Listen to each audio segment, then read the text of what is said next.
Hi there, everyone. Thank you so much for joining. Sorry for the small delay, but we'll get right to it. I'm going to let a couple more people join and then we'll get going. Thanks so much for joining. A lot of you joining very fast. Thanks so much again. Lovely to see you all. Hi there. Fantastic. Well, I think I'm just going to get started and let some more people come through whilst we're doing a short bit of introductions. But good morning, good afternoon, everyone. Glad that you could all make it. I'm Alexia Croft, conference producer here in Sustainable Business team at Reuters Events, and welcome to this discussion on quality reporting across all scopes. Today, we've got an incredible conversation ahead of us, which I'm really looking forward to. And we're very lucky to have this opportunity to have such a comprehensive discussion with some of the best experts in their field, wonderfully led by Dexter Galvin from CDP. But before I hand over, a bit of housekeeping from me. We're looking to make this discussion as interactive as possible. So please ask any questions to our panelists in the chat box at the bottom of your screen that you want to ask. This is a very important topic for everyone out there, so I'm sure you have lots of questions to ask, and we'll do our best to get to them as we go, and maybe we'll have some time at the end also. But and we'll be having a poll for you all to fill out in the next couple of minutes. So as soon as you see it pop up on your screen, do get your answers in, and we'll be covering them just after the introductions. But enough from me. Over to you, Dexter. Thanks. Great. Thank you very much, Alexia. So good morning, good afternoon, and good evening, everyone. Absolutely delighted that you could join us for this very festive discussion on carbon reporting. Certainly, I know I like to go into the festive season thinking about carbon reporting for sure. So I have a fabulous panel to discuss this concept today. So with me is Eric from Siemens, Melissa from Aon, and Martin from HRS. And we're going to do a round of introductions shortly, but I just want to take a moment to kind of set the scene and tee up our discussion. And do, as Alexia said, send in questions throughout, because I can be quite a greedy moderator. I have lots of questions for these guys. I want to pick their brains on lots of various things.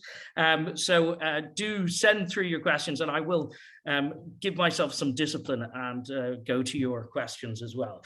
So please do remember to just tap your question into the chat box, and we will get round to it if we can.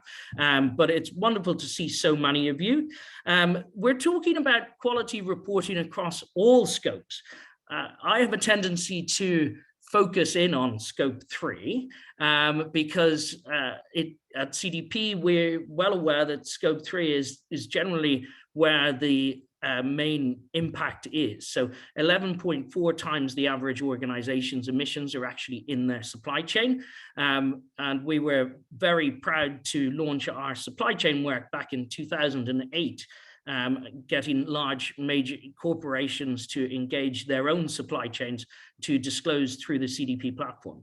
For those of you that are not familiar with CDP, we're the International Environmental Disclosure Platform. We're a global not-for-profit organization, and many of the metrics that we've been asking companies to respond to for many years are now becoming law in major jurisdictions. So we're very excited to see that movement towards mandatory disclosure, and I think we'll get onto that later on in our discussion. But dare I say it, the emissions reporting space has become quite sexy recently. I don't know how that happened. Certainly when I joined in 2008, it was a very unusual place to be. It certainly wasn't at the forefront of everybody's mind, but now it is a C-suite issue in every major corporation and in every major boardroom. So very excited to have this discussion today. I think I will start by allowing the panelists introduce themselves. So Melissa, let's start with you. Sure. Hi, Melissa Wernicke. I work for Aon, and I currently head our sustainable procurement capability. And as part of that, I'm responsible not only for our environmental aspect, but also our supplier diversity, supplier risk governance, and our enterprise supplier management program. So we've really brought these kind of key issues together under one capability at Aon. I'm based in Chicago and have been with Aon for the past 11 years, previously working for Accenture and also JP Morgan Chase, and have a long background not only in procurement, but a lot of transformational work and organizational development. So it's great to be here. Thank you for having me. Thank you, Melissa. And of course, I should mention we've just kicked off a poll. So as the panelists are introducing themselves, you can answer that poll, and we will endeavor to get to the answers to that and maybe have some discussion around that as well. So we're excited to see your responses there. Martin, please go ahead. Yeah, thanks. My name is Martin Biermann. I'm the Chief Product Officer of the HRS Group. And at HRS, we are building a procure-to-pay lodging as a service digital platform, which allows especially multinational corporations globally to manage anything related to their business travel activities in the lodging category. And that entails anything from transient business travel lodging to meetings, to group travel, project travel, and also into nowadays co-working kind of activities. And we also have a candidate travel solution. And with the HRS platform today, we're running roughly 150 million booking transactions on a year. And through that data that we're acquiring throughout the procure to transaction to payment interactions from the employees of a company and the associates, but also the back office activities. We're using that data to optimize the hotel program basically of corporations based on the demand and to the latest, let's say, supplier dynamics in the industry. Thanks for that. Fabulous, Martin. Looking forward to that perspective. And Eric from Siemens. Hi. Just managed to set the scene with the audio. I struggled a bit, but I hope it works now. Please show me thumbs up if you hear me. It's working beautifully. Perfectly. So manage that. So my name is Eric Hofmeister. I'm working in the travel management of Siemens. I'm responsible for the global lodging procurement. And before that, I was working as a project manager for over a decade, focusing on divestments and leading global initiatives. Why I'm here today is because Siemens developed together with HRS the Green Stay Initiative. It's the first global standard for using traceable criteria to compare hotel sustainability. And we are the first global company to introduce a mandatory Green Stay policy for all contracted lodging partners. That would be it from my side. Great, thank you, Eric, and looking forward to coming back to that issue. So, Melissa, let's start with you. So, Aon, interesting organization. I've already made the mistake of understanding all of the different parts of your business properly, but just to understand, what are your biggest impact areas when it comes to emissions reporting? So I think a couple of things, right? So Dexter, you and I were chatting a little bit earlier, but for Aon, it was really important for us to commit to net zero by 2030, which was really an industry leading commitment, right? Across, brokers in the industry and, reinsurance. And so it was really important for us to do that. And also in commitment with science-based targets. So I think that those were two key things that, we have done. And as we've been working across, our baselining and understanding our emissions, it was very clear that scope 3 was where most of our emissions reside. We're a professional services firm. And as part of that, we see the majority of our emissions being in that scope 3, purchase goods and services, right? You have your business travel. We need to be out traveling, meeting our clients. Majority of our properties are actually leased. And so it became very apparent that we needed to focus on scope 3 because of that. And in addition to, really evaluating our baseline information and working through, and iterating through that data, we were able to also identify some of the areas in our categories of spend where we need to be focusing our efforts. And so I know for this discussion today, it's really important for companies to be focused on how are they going to impact and start to decarbonize their supply chain. And so I think that's a really great starting point as you start to understand. Initially, when we went into this, we really didn't understand that scope 3 would be where it would reside. And I think as a result, Aon also strategically looked at how do we meet that demand and how are we going to not only drive and execute on the decarbonization, which I think is really important, right? We've got the data, now let's understand what actions we can take. And so I know we'll be talking about that a little bit more, but it's really critical though to understand your data as you're setting up your programs and working through it. And I know an organization like yours, data is absolutely at the core of what you do. Are you satisfied with the quality of data that you have access to on scope 3? I think it's a combination, right? Because, luckily we have a PDP system that has been deployed globally.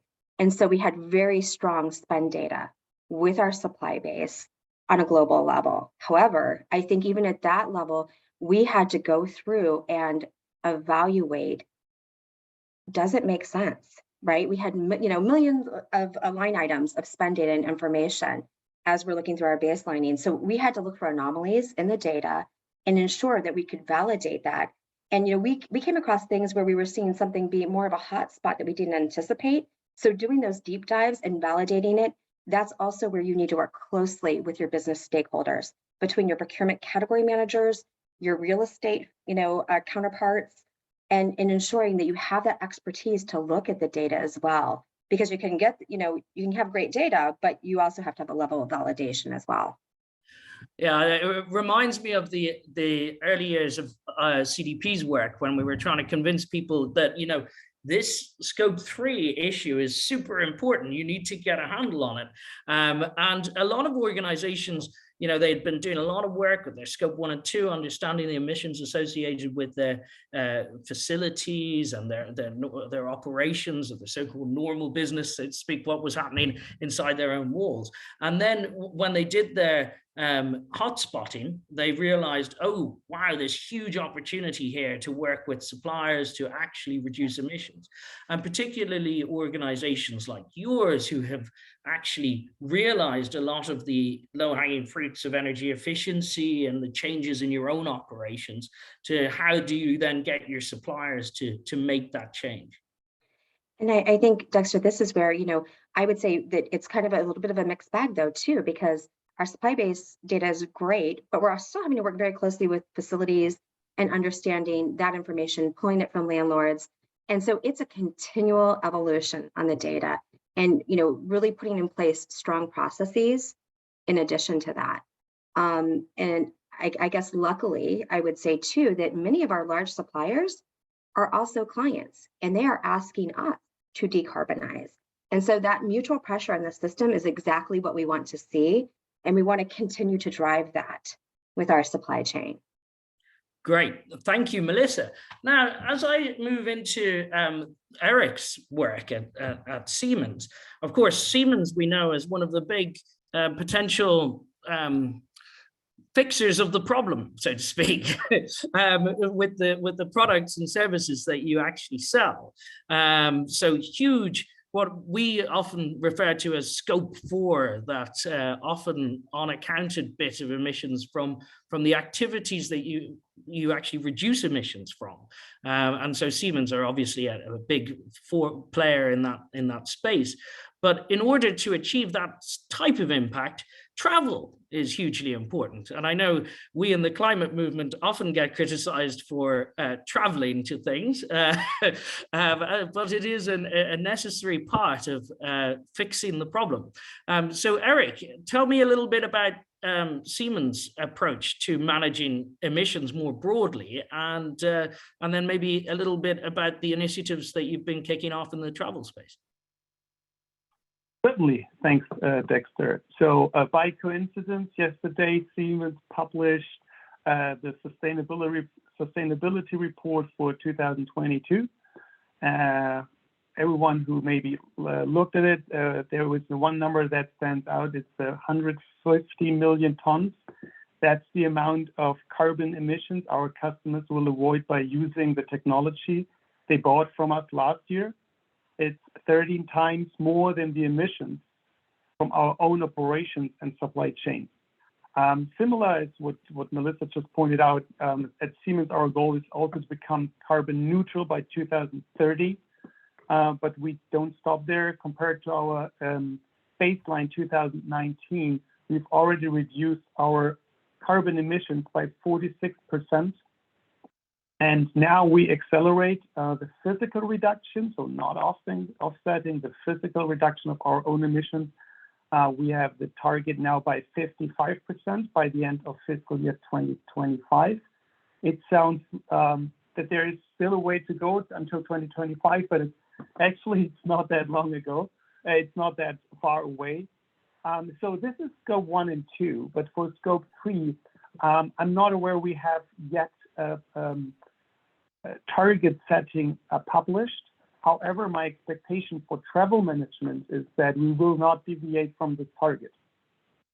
For doing so, it is key to know our footprint, right? Especially in the lodging space. And we are far away from being perfect. And I think that was one of your questions. So how satisfied are you with the data and how perfect it is? And it is not, or it has not been perfect at all. We have no transparency in the industry on the data. When analyzing the market, we've not seen any initiative with enough speed heading towards a global standard, which is using traceable criteria to compare hotel sustainability. That's why we've approached HRS to be the front runner in this space. And with a travel spend of €1 billion in 2019, and this year we are not far away from that, we're really close to that, we can certainly contribute. And looking at the data, and I think that's one of the key focus areas of today, to have audit-proof data from suppliers that can be used in overall ESG reporting and sustainability management, we need reliable data. And reliable data means for us, it's mainly driven by triple bottom line accounting standards involving standard frameworks as GHGP and of course CDP. Translated into the lodging space, we focus on quantitative metrics regarding footprints for consumed travel segments, meaning per room night and meeting. So when a hotel chain is telling us, here is our ESG report and that's it, that is not sufficient for us because we want to reduce every single travel, and that cannot work with average reporting. That needs to be on a property level. And that is key for our travelers in order to be able to reduce the footprint when they travel. So when the decision is taken that you travel, you should do everything to reduce your footprint. And that doesn't work with average ratings. And this is what we have now asked our suppliers to deliver through the GSI methodology. Fabulous, Eric. Thank you. And tell me, when did travel fall into the focus of Siemens? Because I've been familiar with your CDP disclosure for many years, right? And one of the reasons we had a very high level of business travel disclosure for the past decade or so is that we were rewarding it as full points for a scope 3 disclosure. And for that category, there was a lot of data available that wasn't particularly of a very high quality, but was used to fill the gap in reporting. And of course, people who were able to report it kind of got an A back in the old days of CDP disclosure. So when did it actually become a focus for Siemens to say, actually, look, this is a serious piece of our footprint that we want to get a handle on? So to be brutally honest, I was not asked until today to report on sustainability. We're just doing it. So I don't want to wait for anyone to tell me what to do because I know what's important to do, right? So this is coming if I want it or not. So I can be proactive or I can wait. And what we do is for the for this current fiscal year, we will report the first time on this matter. So very exciting times for me. I cannot tell you how it will look like, but that's where we are. Great, and you're a significant industry player with €1 billion of spend, so that should drive some change in the wider space. So tell me some of your initiatives that you've kicked off with HRS, with Martin's team. Is that spreading out into the wider industry now? Yes, and one factor is because we've made it mandatory in our policy that every contracted lodging supplier needs to participate at Green State. And this drove the industry towards being part of that game, and that we're now then being able to report. That was one of the key levers. Another one is that also our travelers will be or are already able to choose sustainable properties by having it displayed in the booking channel. What properties are having the Green State Initiative status and which haven't. So these are the two factors where we can drive our travelers into the right direction. And that, of course, has then an impact on the supplier because they see the properties that have this status gain the volume and the others don't. Great. Well, Martin, I think Eric's teed you up perfectly to explain how you're going to solve this problem for organizations. But it strikes me there's one not challenge, but query I would make on this. So how do you get the two-way flow? So I've often stayed in hotels in my career, and if I'm getting reported data, how do I know that the hotel or the provider can actually react to that pressure from me? So when we started our supply chain work, we focused always on primary data, and the reason I've been so focused on primary data is because I want the conversation to happen between the customer and the supplier, because that drives change. I don't want to kind of fetishize data quality. I just want, I want the conversation to happen so that they know that they're reducing their emissions. So say this random business hotel might be family owned or something. How do they know that, Siemens cares about this topic? Yeah, I would say it's to your point, right? It's particularly tricky are the independent properties. And when we just look at the global market, it's everybody talks about like 1 million properties worldwide that are out there.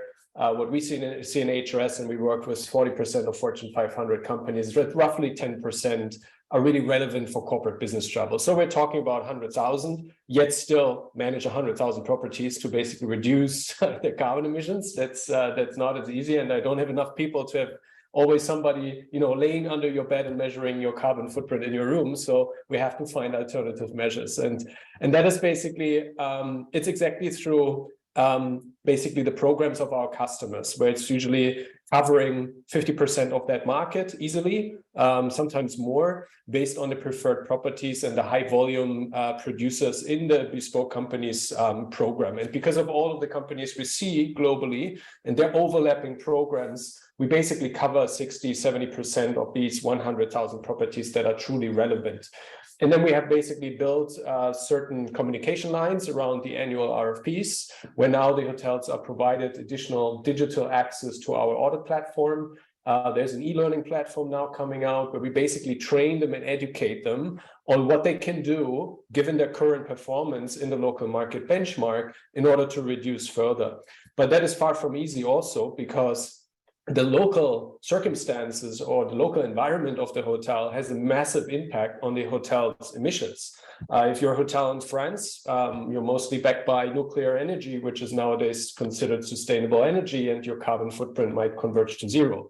The same might be true with a lot of the hydropower energy generated in the Nordics. So over there, your footprint is probably doing quite well, but that is different in other markets. And Siemens specifically is a company that is not only traveling to a selected, let's say 5 OECD markets, but they're really going to the most outpost kind of areas that you can think of on this globe. And specifically in emerging markets, if you ask hotels, okay, can you provide me your energy consumption on gas for your vehicles? Can you provide me data on your laundry? Can you provide me data on your energy supplies and kilowatt hours? Can you give me information about the maintenance routines, about your HVAC systems and eventually emitted refrigerants? So the more detailed you want to be and the more accurate you want to be, the more you're dependent on your suppliers actually having access to such data. And we talk about countries where it's not necessarily basically a given that hotels even get an invoice for their electricity consumption. So there can be various differences that are impacting what is the level of data that you can get. And based on that, what are the strategies you can plot for the hotels in order to reduce their emissions for the upcoming years and where they should focus on? Is it technology to automatically shut off like lightning or the HVAC systems? Or is it rather anything concerning shuttle services or how they're outsourcing their laundry?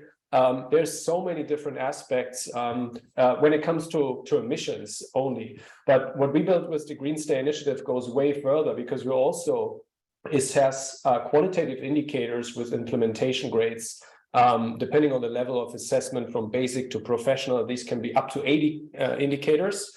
And these basically provide us qualitative information where the hotel is currently on their sustainability journey in 9 categories. And that goes beyond energy management, also in the areas of water management, waste management and circular economy, pollution, green housekeeping practices, back of house, food waste management. So there's a whole array of information which is relevant to determine, okay, with a given quantitative data that we're assessing, what is the outlook for this property? Can we trust that there will be a further reduction? Or is that hotel maybe just having a good footprint because of the circumstances in the local market, but is actually not investing at all? And maybe as a last word to this, I think what is important here is the challenge here before we founded the Green Stay Initiative was that there already have been properties out there, hotels out there that have invested significantly into their sustainability on the operations, but also into the building technologies. However, the given certification standards, well, let's call them standards for a moment, the certifications and labels out there, which is roughly a little bit more than 300 labels and certifications that exist in the hotel industry only. From a corporate point of view, looking at a supplier, most of them basically, and this is actually 83% of these certifications, cannot be used in any way for your corporate reporting or for your corporate net zero pathways, strategy. They're all rendered useless because they're based on proprietary protocols, checklists, maybe an audit by a third party, maybe virtual, maybe on-site. Sometimes you don't know. And so it's not really, the verification process is absolutely crucial. And that means that you need to have a uniform, normalized way of how you assess the property, also in order then to make it comparable, to give your travelers guidance and say, you should stay in that property because the performance shows this property has a lower footprint and is on a good pathway compared to the other. And this is really, it's an immense effort to basically, that we set up this framework, and it was absolutely vital that our customer audience, specifically Siemens, supported us with their expertise. And so tell me, let me just get this right. Okay, so Green Stay, there's 300 protocols out there, standards for the hotel industry. And so Green Stay, you're saying, is a standardized metric across the whole lot. So, for example, if I've achieved one of those other ones, can that be recognized in your system, or is that not how it works? The bottom line is 17% of these certifications and the methodologies behind that are existing, and we screened all of them that we found that basically our hotel partners are currently using. We found 17% of them are related in a credible way to the greenhouse gas protocol, to ISO standards, ISO 14064, for example, in order to measure your carbon footprint on a product. So most of them are nonsense. most of them are nonsense. Well, Okay, great. I wouldn't say they're nonsense, but at least they cannot help you as a company, consuming services from this supplier, to manage and strategize a reduction on your overall spend. They might still be relevant, for the individual guest or for other recipients. But when we look at it from a corporate perspective, managing the supply chain, most of them cannot be used.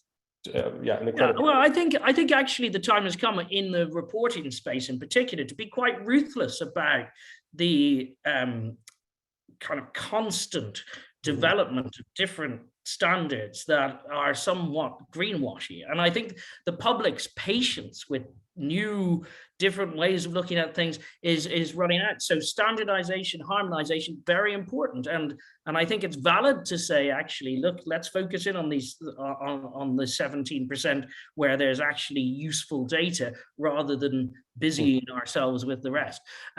Just Eric, quickly before I move to Melissa.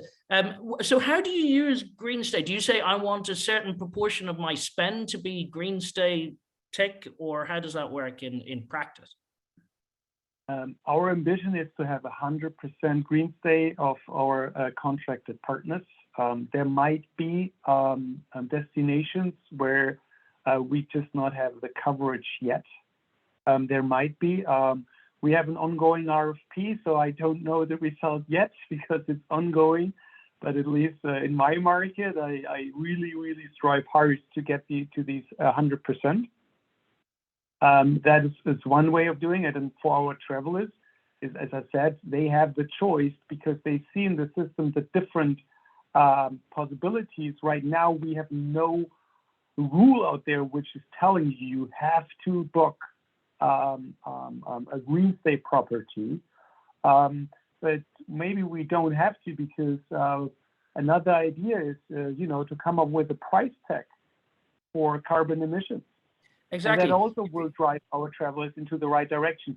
It's not there yet because what I want to have first, and I don't have that today, is I want to see how we perform. What's the data? So I don't have reporting yet on that matter. So I first need to have the reporting to come up with the right conclusions out of that. But I see that coming in the future. Don't nail me here, but there will be measures like that where we will drive our travelers into the right direction.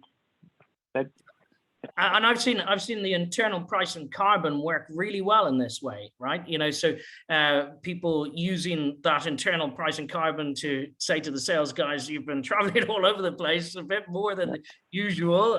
Your emissions have gone through the roof, and we have to buy offsets or whatever to cover it. So it's a powerful lever for change. Melissa, I want to come back to you.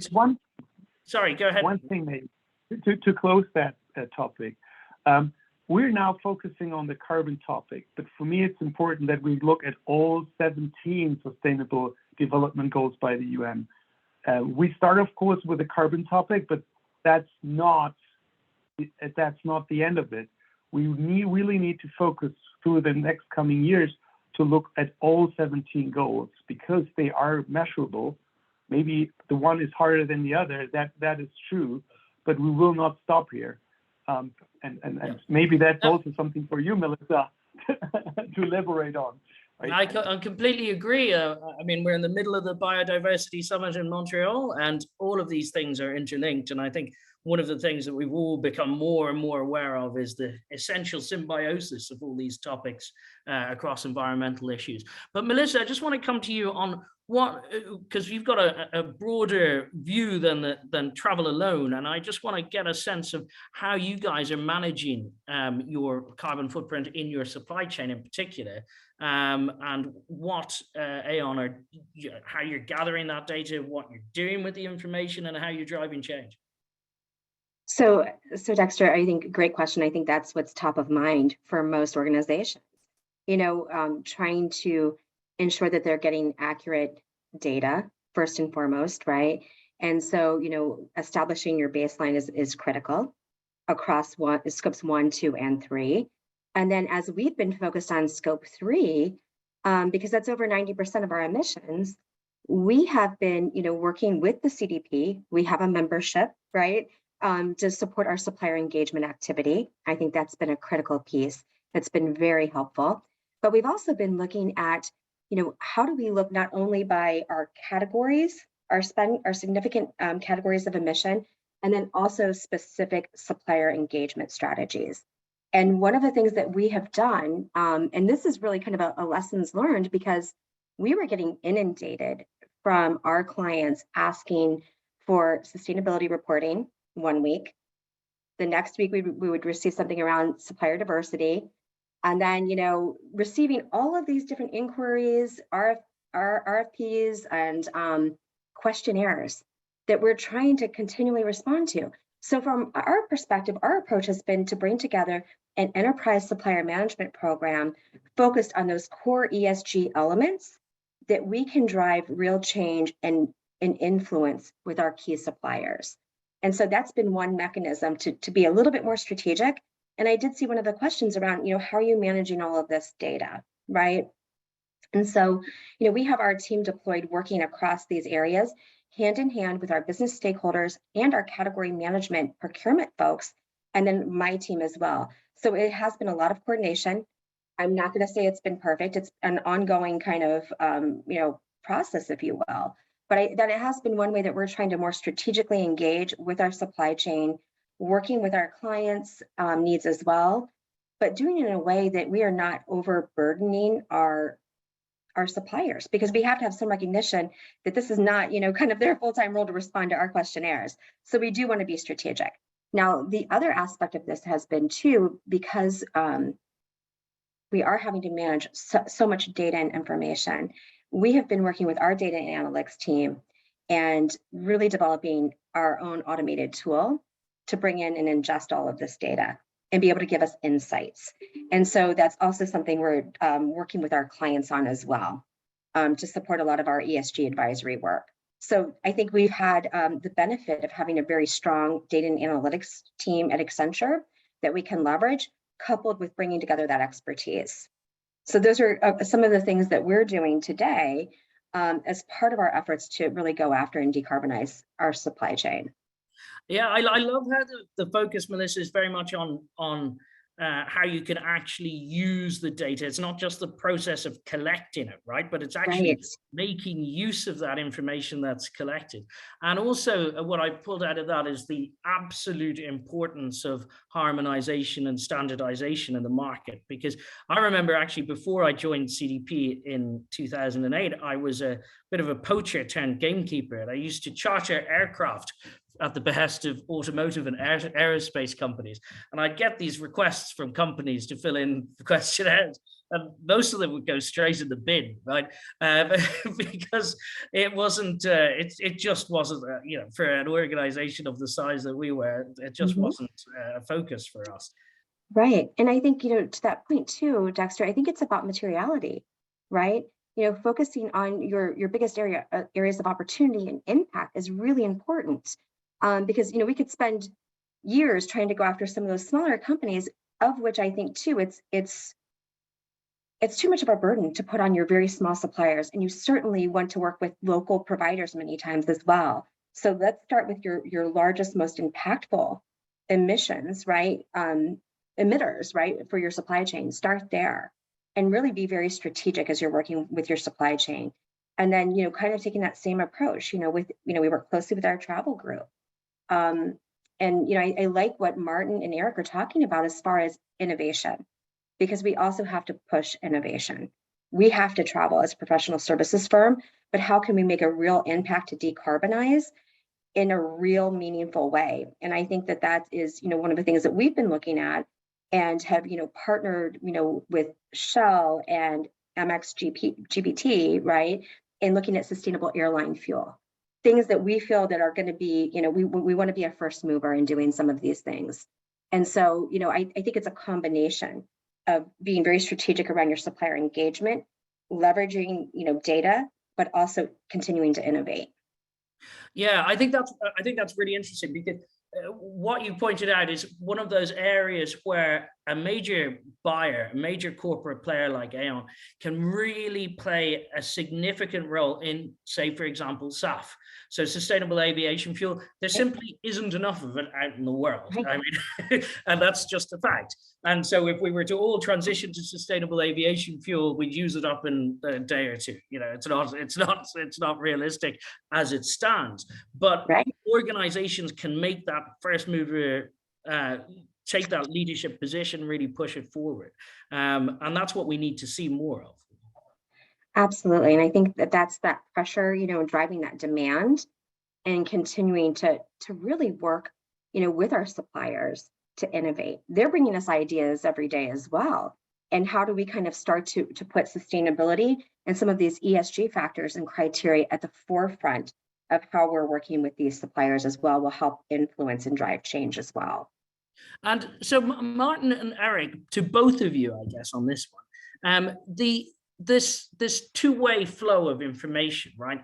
As I look at the SME disclosure world and the universe, I remember when we started disclosure from supply chains, we got in CDP, we got a full CDP disclosure, or an attempt at a full CDP disclosure from Barry's mobile disco, who was an SME. And we thought, you know what, this is not the appropriate organization to respond to CDP. And then we also had, there was a foie gras farmer in somewhere in the middle of France who was sitting every evening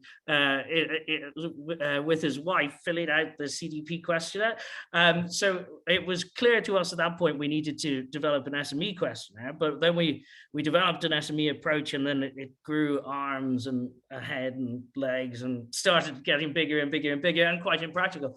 But what I really think is critical is that, first of all, the metrics are straightforward, they're standardized, and that there's a feedback loop. How do you build that in? So can a hotel, I think you touched on this, can a hotel in your system get access to ideas of how to reduce their impacts?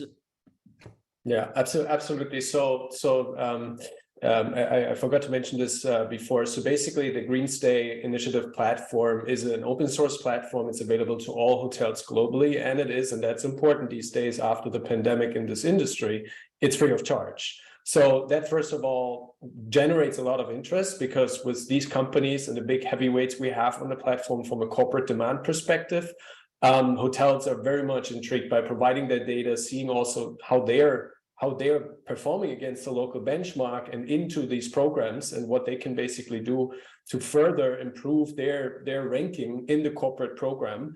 And that was very important that it's free of charge, because, you know, when I mentioned these 300 certifications out there, on average, they cost between 900 and 2.5 grand a year just to get, you know, a check made and basically to receive some sort of label. And these are the low tier certifications or labels for small hotels, because it depends on room size, it depends on your location, it depends on the economy you're in. And this can get very expensive very quickly without a feedback loop. And this is where our platform basically, once you submit your data on an annual basis, so each report year, because we want to cover all of the seasonalities in the local environment and their impact on your carbon emissions, water footprint, waste footprint. And then basically the system tells you how are you performing, and that in a very easy way. So along these 9 categories, we're showing you how you're performing basically in a benchmark from A to D. So it does a quartile distribution analysis automatically. So it's like the electronic industry, so the nutrition scores you see these days. It's very easy to understand, okay, am I an A or am I a C, you know? So this makes the difference. And then comes the question, okay, what can I do? And that is where we plug in our e-learning platform, which is also available free of charge for any hotel that participates and commits to provide the data going forward. And that's basically where you can, so the system tells you, you have an issue with energy management, you're C, you have a C grade in energy management, and you might have a C grade in waste management.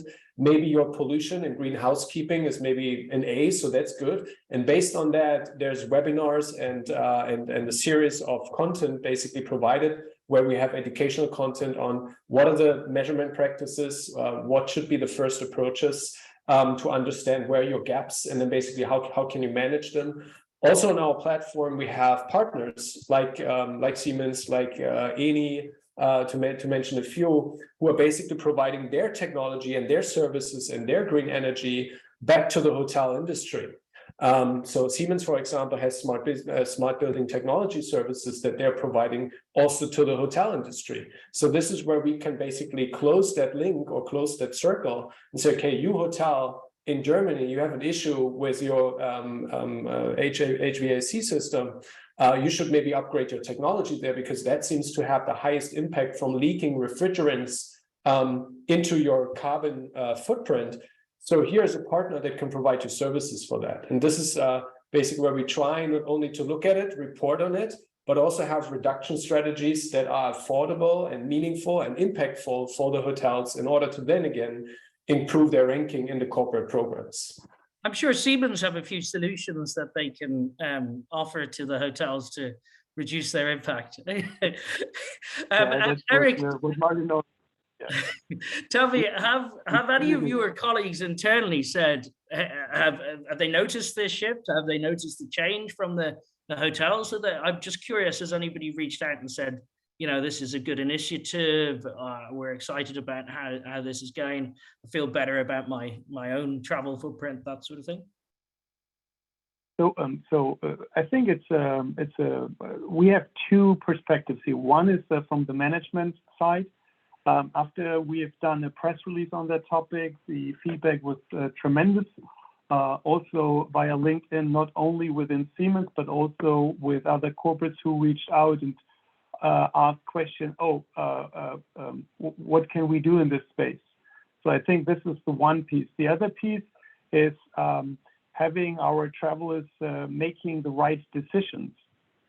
And it is growing, but as I said, the RFP is ongoing. Yeah, I do not have the results yet in our platform in order to show it. So I cannot tell you so much about that fact because it's not there yet in the full-grown version.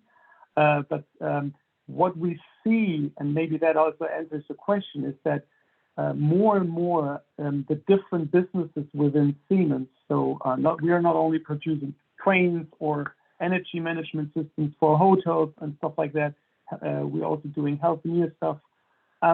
So there's more and more demand on we want to travel sustainable. What can you offer?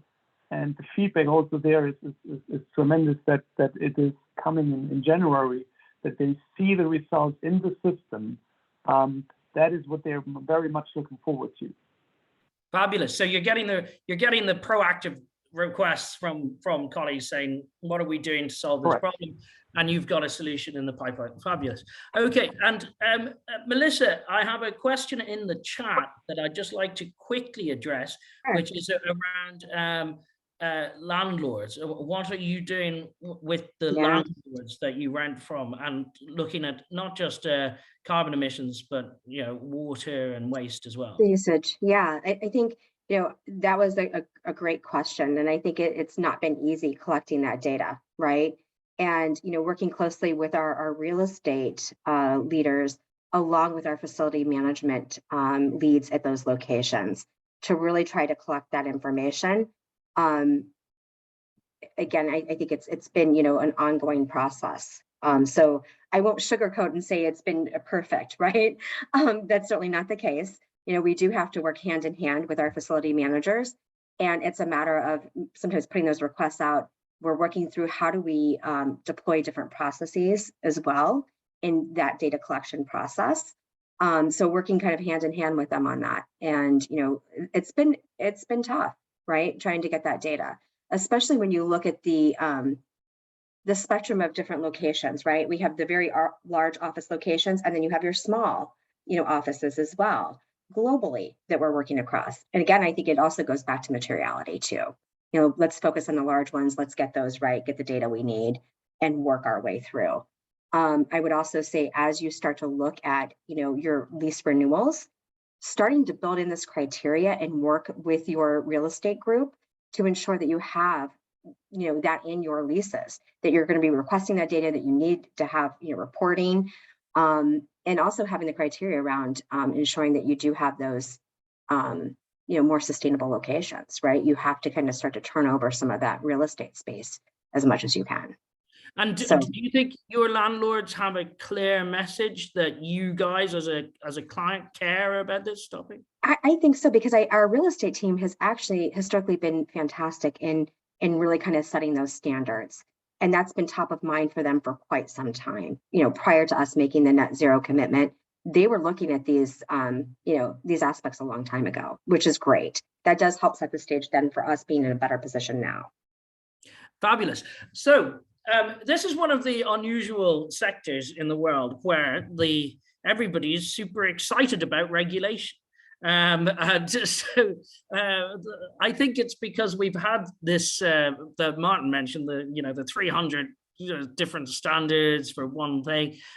So we need harmonization and standardization, and I think that's why people are very happy about the move to mandatory reporting.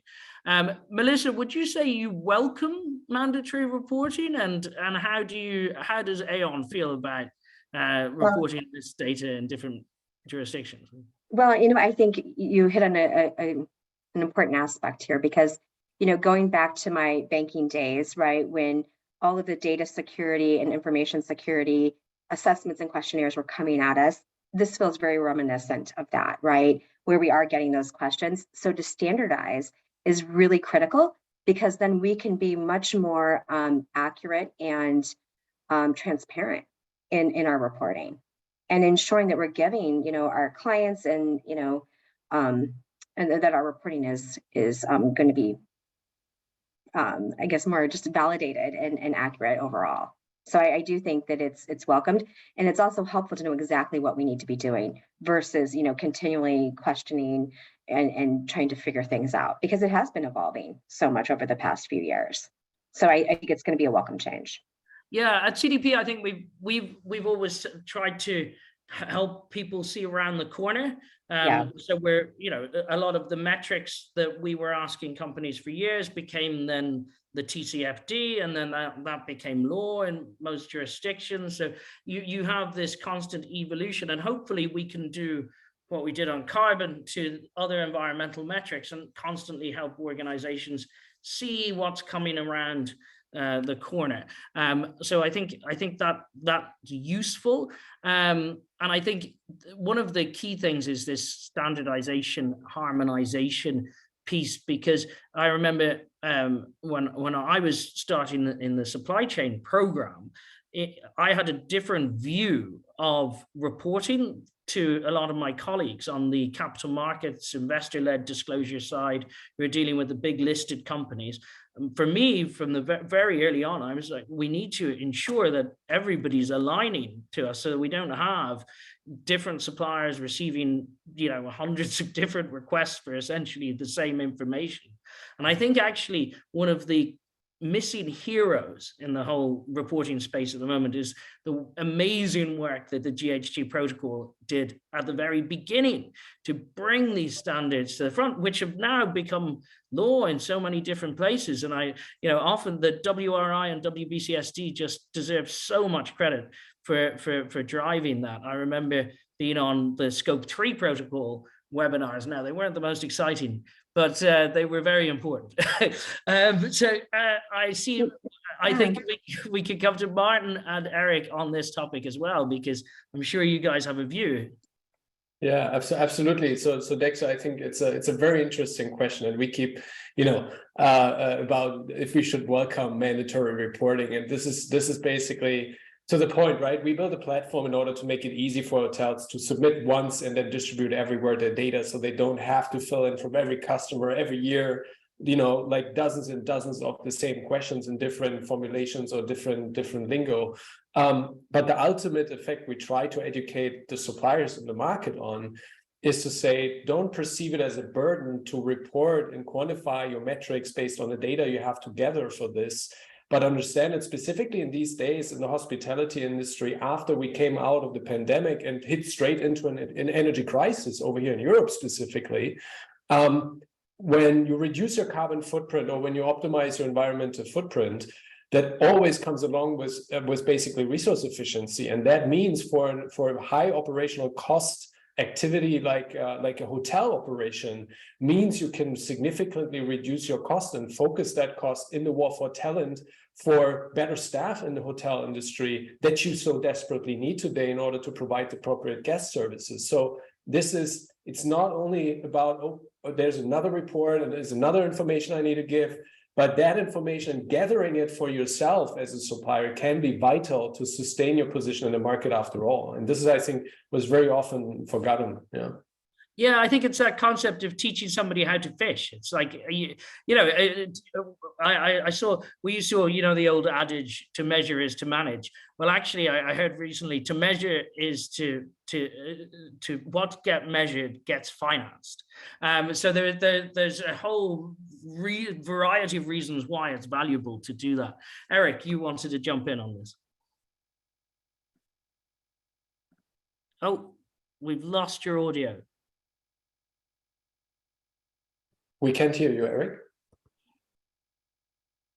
There is a mute button that you have to click on, then it's working. There you go. Yeah, right? It does happen.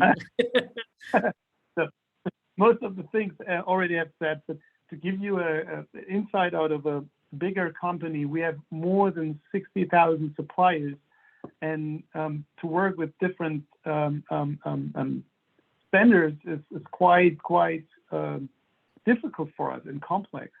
So here in this space, we really welcome the GHGP and CDP standards that really help us, because what we need to do is we need to assess our suppliers. We need to make sure that our suppliers stick to certain regulations. And if we don't have standards, then, it's a mess. I really have to tell you, it's a mess. And that's what we try to avoid.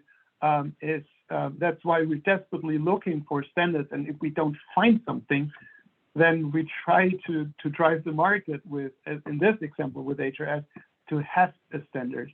And also from a supplier perspective, do you want to have 10 to 100 different forms to being filled out? I think it's everyone in this space is participating or has advantages to have these standards implemented. Yeah. No, totally. A standard isn't a standard unless it's actually implemented. So thank you, panel, so much for such a fabulous discussion. Honestly, I could be here all evening talking about this topic. It is something very close to my heart, and clearly you've got some really fabulous perspectives on the topic as well. So I just really want to thank you for the time that you put into this discussion and the fabulous efforts and perspectives that you have. You're all helping to save the world in your own way. So thank you so much for what you're doing. Alexia, I'll pass back to you. Thank you so much. I think this is the first moderator that hasn't tried to sneak over the hour mark, so I'm very appreciative of that. And yeah, thank you so much, Dexter. You've been a wonderful moderator, and to have it from firsthand from CDP, I think was very, very useful. And to you, Martin, Melissa, and Eric, really, really grateful for being so honest and candid about the difficult situation that we're all in. So, but feeling very positive. So, yeah, really grateful for everything. I suppose I just want to say thank you to everyone who joined, and I want to make sure that you understand that you have your recording of this webinar in the next 36 hours, and feel free to get in touch with any of the speakers if you have any other questions. But for the time being, all I have to say, I suppose, is take care and happy Christmas. Is it too early? I'm not sure. I'm going to say it anyway. Okay. All the best, guys. Take care. Bye.